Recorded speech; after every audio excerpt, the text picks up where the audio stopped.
Chers compatriotes, après plusieurs années de silence et de retenue qu'imposait mon statut d'homme d'État, je me sens dans l'obligation de briser ces devoirs, car le salut de notre peuple en dépend. Les élections de 2018, qui ont consacré une passation pacifique du pouvoir pour la première fois en RDC, ont été soumises à un challenge dont l'objectif était la déstabilisation à la libyenne de tous les pays. Devant ces plans machiavéliques, forgés dans le sombre salon de les ennemis de la RDC, une paix des braves s'érigeait devant nous comme la seule solution salutaire pour épargner le pays de l'hécatombe planifiée. Cette paix des braves s'est matérialisée par un accord dont la majorité des acteurs sont encore vivants, à l'exception des généraux disparus Delphin Kayimbi et Tim Mukonto. Paix à leur âme. L'opinion tant nationale qu'internationale retiendra que l'enjeu exclusif qui avait motivé la signature de cet accord, c'est l'alternance pacifique entre un président entrant et un président sortant sans effusion de sang, comme cela a toujours été le cas depuis l'indépendance. Force est de constater que cet acquis indéniable est malheureusement mis en mal gravement par Félix Antoine Tshisekedi, qui en était le plus grand bénéficiaire. En effet, dès la prise du pouvoir, le nouveau président a commencé à déboulonner, selon ses propres termes, les systèmes qu'il a mis au pouvoir en dépit des prescrits de la Constitution. Son pouvoir a été caractérisé par des antivaleurs et des mots qui, aujourd'hui, mettent en péril l'unité du pays.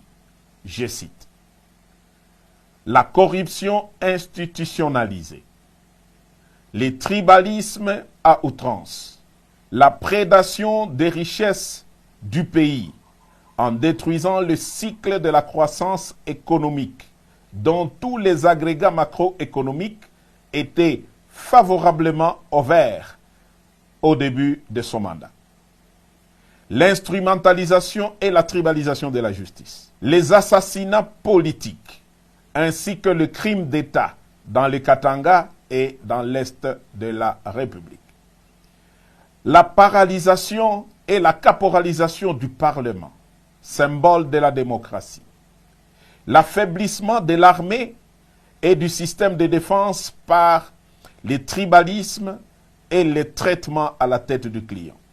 La gouvernance par défi, en muselant la presse et en violation de tout le droit de l'homme auquel le pays avait souscrit par une ratification solennelle des traités internationaux en la matière.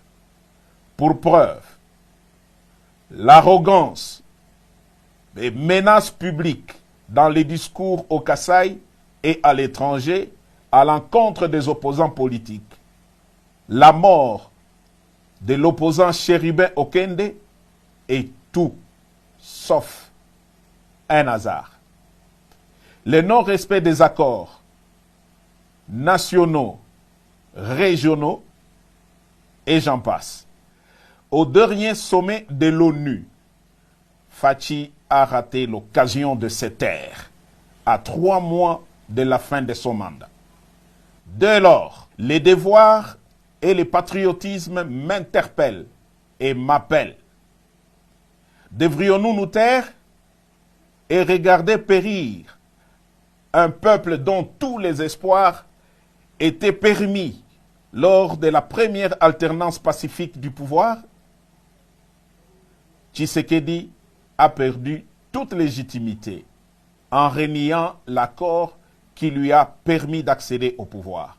Il est aujourd'hui comme un inconscient qui joue avec le feu dans une poudrière. Nous taire ou nous résigner serait trahir ce peuple qui a droit à espérer mieux. L'armée et la police, ainsi que toutes les forces de défense du pays, ne sont plus liées au devoir d'obéir dès lors que le commandant suprême est devenu lui-même un danger par son immaturité, son incompétence notoire, son népotisme et son comportement tribaliste qui menace l'unité nationale. Les élections prochaines seront le feu qui va embraser la poudrière. Car, loin d'être transparentes et inclusives, elles ont été organisées pour une tricherie à grande échelle et malheureusement cousues de fil blanc. J'en veux pour preuve. 1.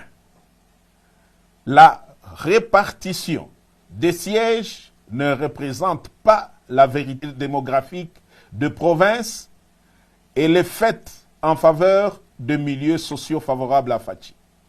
2. La CENI est fortement tribalisée, ainsi que toutes les chaînes de commandement pour l'organisation des élections, à savoir A. La chaîne de commandement des opérations électorales. B. La chaîne de financement des opérations électorales. Et C. La chaîne de sécurisation des opérations électorales.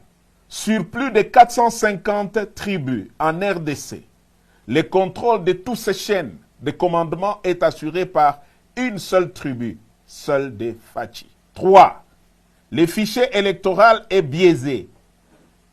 Certains kits électoraux sont et continuent à être dans le main de pro-Fachi, qui attendent de bourrer les urnes au moment venu. À cela s'ajoute l'enrôlement massif des mineurs dans les grands Kasaï pour bourrer les urnes en faveur de Fachi. La CENI devient donc un piège, un vaste complot contre la démocratie.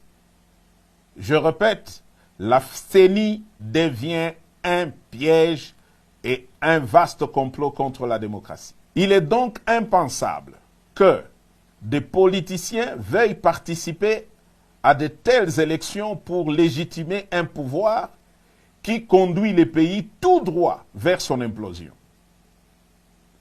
Si, en connaissance de cause, ils y participent quand même, ça sera soit qu'ils sont complices de Fachi, soit parce qu'ils poursuivent des intérêts égoïstes, personnels et inavoués au détriment de l'intérêt général du peuple. Je ne reconnaîtrai donc point, par devoir sacré et sur le serment du soldat, les pouvoirs qui viendraient de ces piètres élections si jamais elles ont lieu dans les conditions si haut décriées. Fachi, après avoir craché sur tous ceux qui ont milité pour son pouvoir, n'a ni droit de se représenter, encore moins de conduire l'indispensable transition pour créer un bon climat propice aux élections dignes de confiance et source de légitimité politique. J'en appelle donc à la conscience de tous les fils et filles de la République à barrer la route à cet aventurier qui est comme un pachyderme dans une poterie. Aux compagnons d'armes effardés, vous avez fait montre d'une discipline exemplaire, d'éviter les courants de coups d'État en Afrique. Vous avez jugé bon de laisser Fachi terminer calmement son mandat.